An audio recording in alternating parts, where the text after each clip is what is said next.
Si ces otages ne sont pas libérés avant que je prenne mes fonctions, ils vont le payer. Je ne pense pas avoir besoin d'entrer dans les détails. Mais en tout cas, ce ne sera pas juste un « ne faites pas ». Vous savez, j'ai entendu ça. Vous pouvez l'ajouter, mais ça ne sera qu'une infime partie du tout. Non, ils vont le payer. Ces otages doivent être libérés. Ils doivent être libérés maintenant.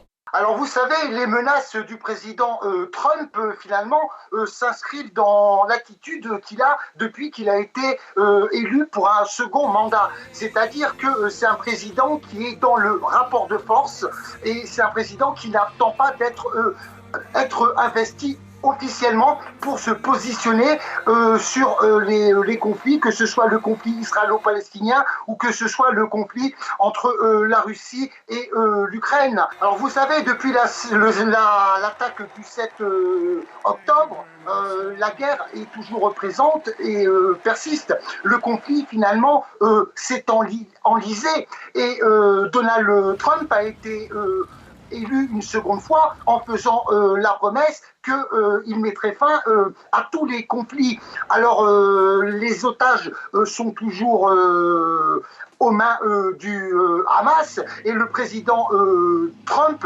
veut se montrer un président qui soit fort, déterminé et bien évidemment, fait la pression sur le Hamas.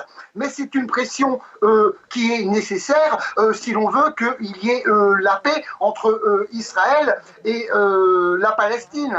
Alors, il y a pour parler des négociations actuellement entre l'État hébreu et le Hamas pour la libération de 34 otages. Alors oui, Donald Trump ne veut pas attendre la fin du mandat de Joe Biden. Ce n'est pas la même politique. Alors ces pressions sont importantes pour l'heure.